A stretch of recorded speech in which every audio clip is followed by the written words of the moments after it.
examined my life a long time ago, probably when I was in high school, and said it needs to be meaningful to me for it to be worth living.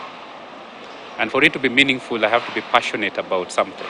As you set out on a certain career path, you may have an idea of where you want to go, but you really don't know where you'll end up. My name is Dr. Mercy Korir, and on this episode of Doctor's Diary, I bring you the story of Professor Lukoye Atwoli. He is a psychiatrist, but his career has spanned different facets of healthcare. The underlying theme for him is impact, being open-minded to be in a place where it can have the most impact. You guys are so cliche. My name is Lukoye Atwoli. I am a professor of psychiatry and the dean at the Medical College East Africa at Aga Khan University. I'm also the associate director of the Brain and Mind Institute at the Aga Khan University. Soft-spoken but firm, Lukoye Atwoli is undoubtedly one of Kenya's most vocal voices in health. Confidence and speaking up when called upon isn't something new to the 45-year-old father of four.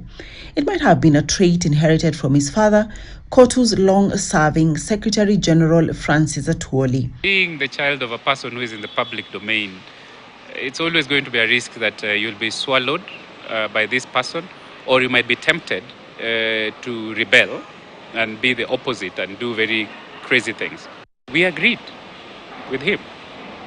I don't tell him how to do his job because I obviously have no clue how he does his job, and he does it relatively well compared to, if you look at how he has been doing it for so long, and that he can't tell me how to do my job.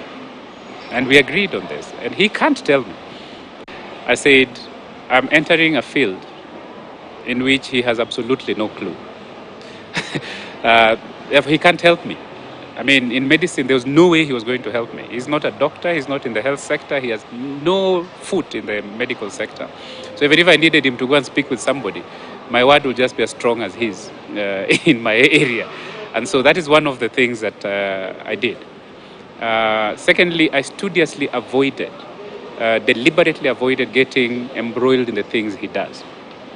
He's involved in union and politics and so on. And throughout my career, I have not been an official of a trade union. I have not led a trade union. I have not played any role in the management of a trade union. Instead, I have gravitated more towards the professional association side of things. I've been in Kenya Medical Association. I've risen from secretary to the level of vice president of the association, and I kept it very professional. Despite his choice of career as deliberate as it was, as if to avoid being in the shadow of a father with a big personality and influence in Kenya, at times they find themselves in the same space or even at loggerheads. We are obviously getting areas of confluence, areas where we find ourselves in the same space. For instance, during the doctor strike in 2017, I was in KMA and I was playing the role of a mediator, of bringing the union leaders and the government people together onto a negotiating table and trying to advise people to keep a level head and so on. And he was on the other side. He was on the union side, if you like, saying this must be done, this must be done. And we disagreed at some point when things, yes. And that's natural. But we agree more than we disagree. Because at the end of the day, when we distill it to its bare essentials, we have certain values about how people should be treated in general, about the kind of life people should lead, about the kinds of problems we should eliminate from our society. We have common values around that. One question is often asked, he tells me, is whether he has any interest in politics as we know it. So I will be honest and say that our family is very robust in expressing themselves. We can speak about things with passion. But almost anything we choose to speak on, we can speak with passion. We were attending a funeral a couple of weeks ago, and I was to decide who's going to speak And it was very difficult. Each of my brothers wanted to say something, and my sisters, they wanted to say something. And when they stood up to speak, they were like politicians on a podium. So I am steeped in politics right now, and this is the politics I like. The politics that changes people's lives, rather than the politics that involves going and asking people for votes in exchange for false promises. So I'd rather continue doing this, touching people's lives individually, rather than pretending that I can touch your lives collectively on a political platform. That's not going to work. So I'm happy to continue serving humanity, not just Kenyans, not just Africans, but humanity in the capacities that I am for as long as I can, without having to go out there and campaign and pretend that I want to go to parliament or want to do this or that. So that's not on the cards right now.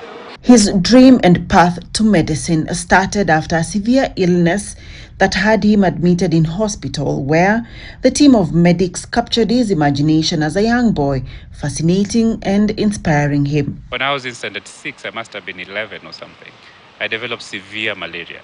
I had severe malaria. It started while at home. I went to school and I was shivering in class, and the teacher told me to go home and go to hospital. I was taken to Kenyatta National Hospital at the time, and I was admitted there for several days, probably more than a week. I was drifting in and out of consciousness most of the time. And when I wake up, I would see, people dressed in white around my small bed, having a conversation. I didn't understand what they were talking about, but after they left, I would get an injection, and then I would go back to sleep. So as I got better and better, I engaged some of them in conversations, innocent questions as a young man. But when I left Kenyatta National Hospital upon discharge, I was really, really impressed by the kind of care I received at that time. I was impressed by the conversations I saw. They were very learned conversations, and I felt like those conversations helped me to get better because they would make decisions and I would get some medication and something.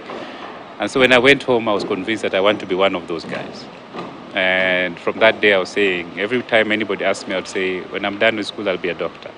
So that decision was made a long time ago. So in fact, in my next composition, after I was discharged from hospital, we were talking about career choices. And I said, I plan to become a doctor. And I wrote something about that.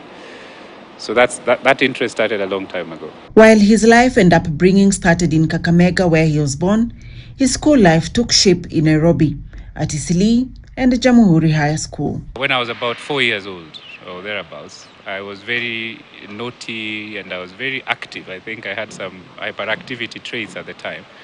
And I heard that there was a nursery school where a volunteer had started under a tree close to our village.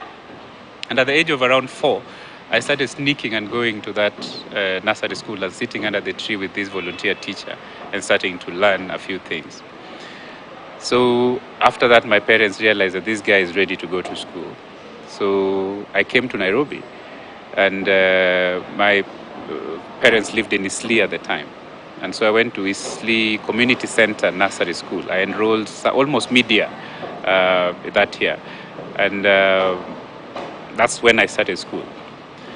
My primary school was right next door to Isili Airport Primary School, so nothing fancy. It was a city council school at the time. And again, just going through. So the first 3 years, I really was just drifting through. So much so that I never used to do exercises in class. I never used to take anything close to notes or anything. But when the exams came, I would top the class. So the teacher got very frustrated with me because I think I was a disruptive influence in class. And in her frustration, she went to complain to the headmaster at the time. It was called Mr. Ochuka, Joash. And Mr. Ochuka listened carefully, and then he called me to his office. So I expected I'm going to be, punished. But he made me an offer. He told me that when we go to standard 4 the next year, if I was number 1 in that class, he would move me to standard 5. So that was his way of dealing with this cheekiness. He later told my parents that he did that because he thought if I continued like that, I would, perform very poorly. And so the next year in standard 4, I did only 1 term. And second term, I went to standard 5. And that's when things became difficult because they had learned algebra. I had no clue how you add letters to each other. So that's when I started becoming serious with school. He enjoyed his stay at Jamhuri High School first because it was a day school and he could go home in the evening, and that it had all the facilities, academic and extracurricular, including a swimming pool that one would wish for. Together with a colleague of mine, Ahmed Kalebi, who was my classmate and deskmate, we used to challenge each other. And we both decided we were going to be doctors very early on. So we used to challenge each other in class. So the two of us were admitted to medical school from our year, just the two of us. I was admitted to Moi University and he was admitted to University of Nairobi. So that's when we split. But our lives became intertwined much later. So when I got my admission letter, I was scandalized. I was completely scandalized. This was 1995. There was no medical school in Kenya other than University of Nairobi. And I got a letter admitting me to Moi University to do medicine. And I was like, there's no medicine in Moi. I've never heard of it. I never chose it. I'm not going. So I told my father, I'm not going because this is ridiculous. So he tried to persuade me. I told him, if you can't get me to University of Nairobi to do medicine, then I'd rather do something else.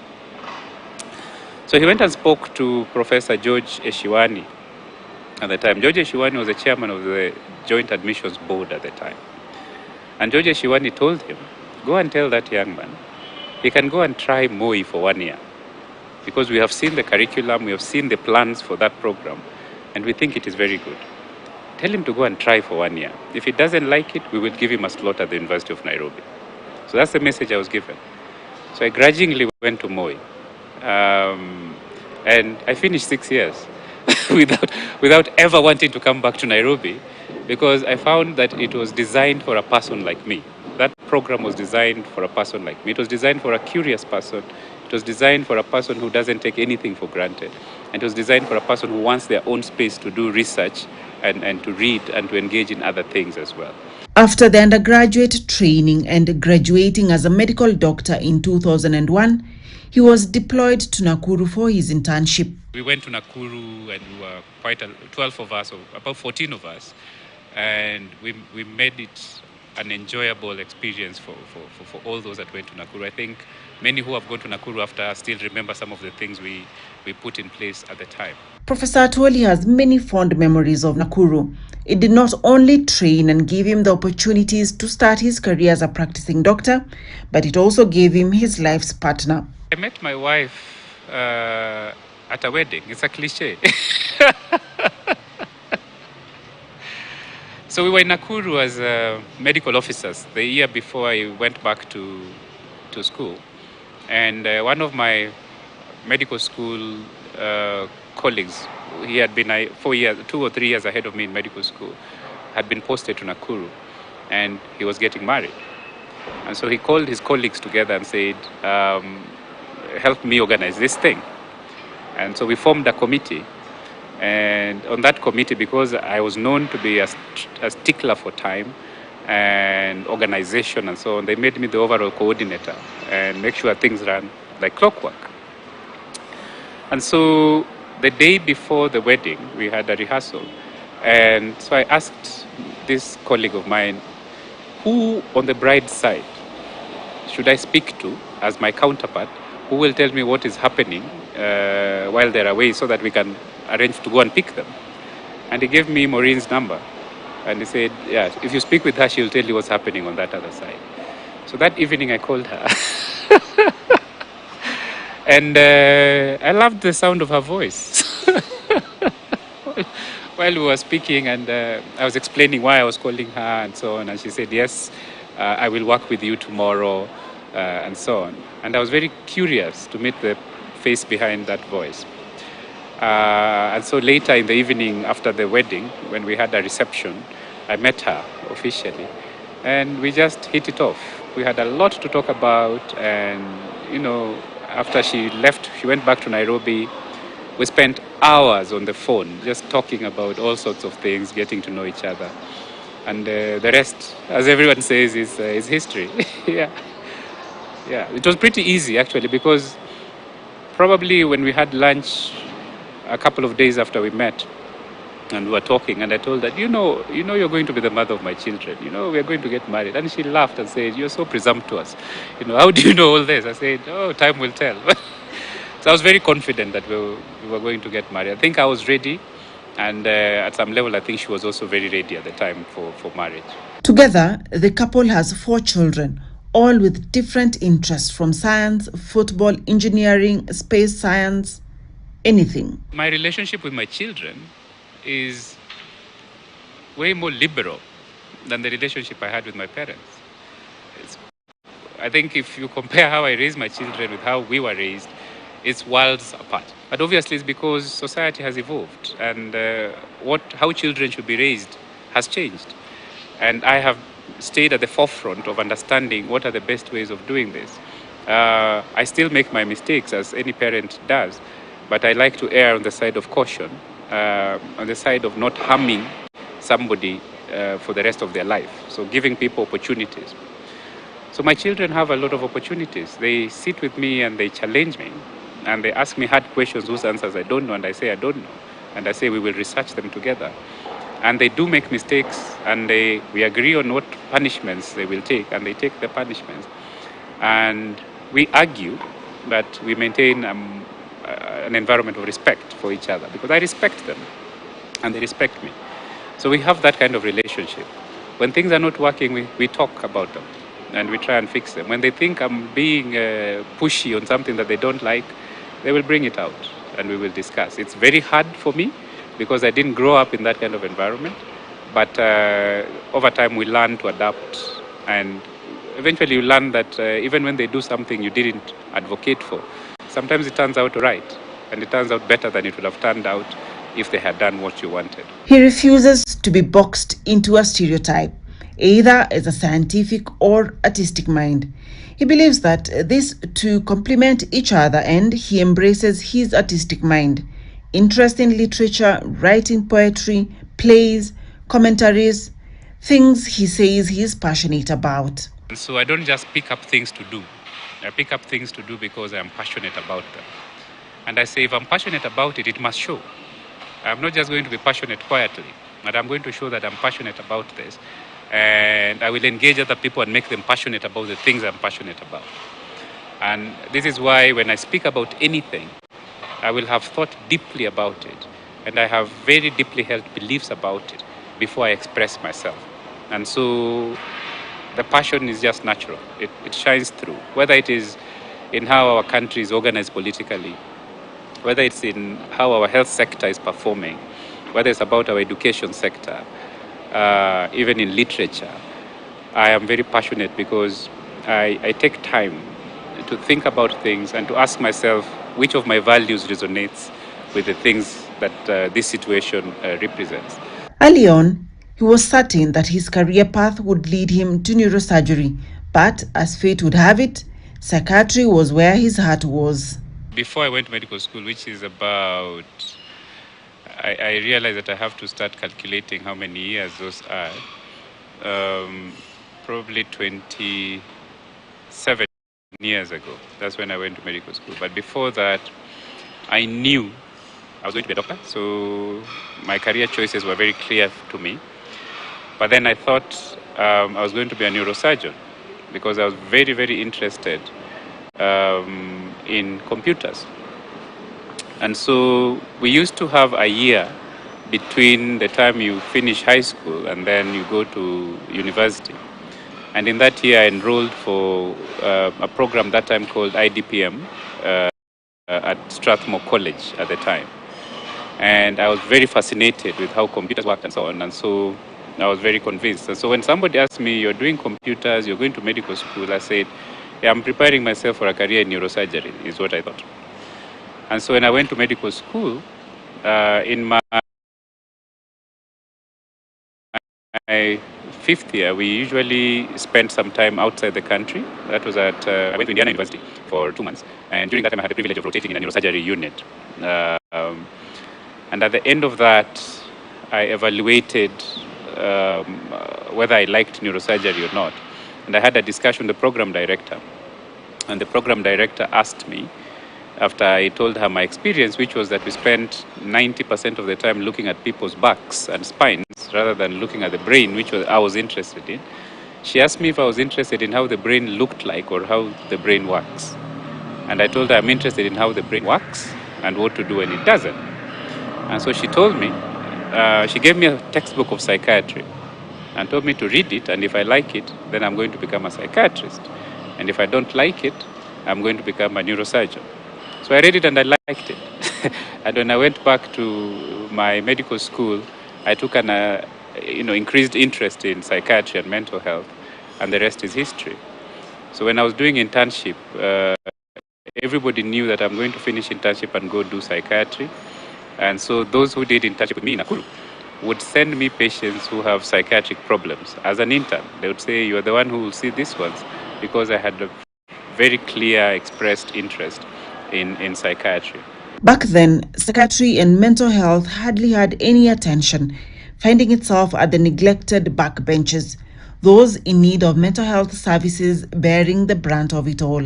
I wanted to have an opportunity to blaze a trail somewhere. And I saw that psychiatry, there were very few psychiatrists.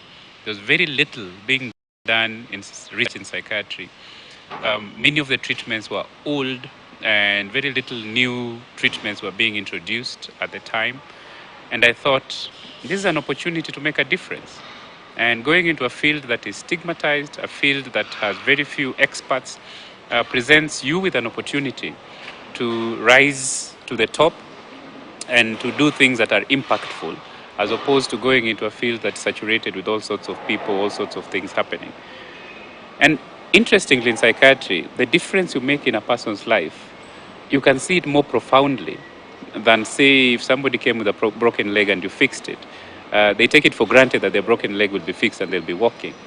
But somebody comes with severe schizophrenia, everybody thinks their life is done, that this person is going into the pits completely.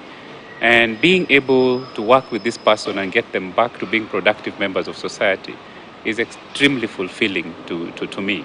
Once I became a psychiatrist, I made it my business to be an advocate. So advocacy became a core part of what I did. I was asked, when I started seeing patients, I was asked by my colleagues in private practice to ensure that I see patients with malaria and diabetes and general conditions as well, because they told me, you will not make any money worth talking about in psychiatry. All patients with psychiatric illnesses are poor and so on and so forth. I refused. I said, I'll only see people with mental illness, and we will see. And patients with mental illness pay for their care. Just like other people with other conditions, there are people who can pay, there are people who cannot pay, and we take everybody as an individual. So it's not true that a career in psychiatry is a pathway to poverty. It's a mindset. And I know that many of my younger colleagues who have come into the profession are seeing that people with mental illness are just like everybody else. They have opportunities like everybody else. They want to pay for their care when they can, and when they cannot, we are able to help them to get well so that they can become productive and be able to take care of themselves. While he was sure that he wanted to pursue his specialization in psychiatry, others were not very sure that, as young as he was, he knew what he was doing. It didn't help that he was small-bodied. After I finished internship, I went to University of Nairobi and did ask to be admitted to do psychiatry, because I had already made up my mind. And I was admitted. I got an admission letter. Now, the next hurdle was getting a scholarship from government, because government was giving scholarships for people to do specialization. When I went to the office where the scholarships were being given, the lady in charge of that office looked at me, because I'm relatively small-bodied compared to other people, so I looked like a small boy at the time. And she told me, young man, you haven't even worked for us for any period of time. You've just finished internship and you want me to give you a scholarship. I'm not even sure you know what you want to do as a specialization. So I told her, I am very sure what I want to do. And she told me, let's agree. Go and work for 1 year in a remote part of this country. If you come back after 1 year, I will give you the scholarship. So I told her, if you promise that, I'll be here exactly 1 year from now and I expect you to give me a scholarship. But she gave me her word. So I went back to Nakuru and I told the provincial medical officer to post me to Olenguruoni. which was an outpost out in the forest beyond Molo. No one wants to go there. And he was so surprised. You want to go to Olengurone? I said, yes, I want to go to Olengurone. So I went to Olengurone and I worked for 1 year, exactly 1 year. And on the same date, 1 year later, sometime in August, I was at this lady's desk. And I said, I have finished 1 year. I am ready to go and do psychiatry. And she sat down shaking her head and wrote the letter and gave me and said, go and do psychiatry. And since then, even as a lecturer at Moi University or Dean of Moi University Medical School, and despite now with a busy schedule, Atwoli still finds time to attend to patients. Right now, I run a half-day clinic on Saturday mornings by appointment only because of my weekly schedule is insane. I'm not able to do regular ward rounds. I'm not able to run a regular clinic like my colleagues do. But I still wanted to keep in touch with patients because everything I do at the end of the day translates into patient care. If what I teach, the research I do doesn't improve the quality of care of my patients, then I think I do it in vain. And the only way to know that it's working is by me seeing patients as well and practicing what I preach, so to speak. As he turns 46 this year, Professor Atwoli has a lot on his plate, and his current role at the Aga Khan University is in no doubt his current major assignment. They claim that life begins at 40. I don't know about that. I think there's still a lot ahead. We will start an undergraduate program here that will be one of the exemplary programs in how to train a doctor in East Africa. We will demonstrate to the people in this region that it is possible to train a world-class doctor right here in East Africa. So that is my current project. That is what we're working on. We will admit our first students next year, 2023. We are working with the regulators right now to get the programs approved, putting in place financial arrangements, speaking to our philanthropists to prepare to start supporting our students as they come in. And we're very, very excited that everything is falling into place and we should admit our first students in 2023. Beyond that, we are going to start additional postgraduate programs here. We will start a PhD program in the health sciences. We will start biomedical science courses. We will be doing cutting-edge research here. The 11th floor of the university center is being set up as a premier basic science laboratory for research and teaching. And we will be doing, genetic work. These DNA things we keep asking, the new variant of whatever virus, we will be able to do that kind of work here in the coming few years. What next after this? I mean, I will complete my 10 years dean here, and probably my twilight years as a professional will be spent in research. We have the Brain and Mind Institute that we have established here. The associate director. And we are building the research portfolio that will inform policy and inform practice. And so I see myself spending more and more time leading research and mentoring younger colleagues to follow the footsteps that I have tried to put in the sands of time and see that they do the things that I dream about, the things that I wish I could do but I can't do. Younger people are coming up who can do them better than me. So my dream is to have an army that thinks the way I think and maybe even better, and does the things I do even better than I'm doing them. Professor Lukoye has had an illustrious career as a medical doctor, a health advocate, a mental health champion, among many other hats that he wears. His advice is for one to pick something they are passionate about and do it very well, groom others, and when the time is right, hand over the baton. Dr. Masi Korir for KTN News Doctor's Diary.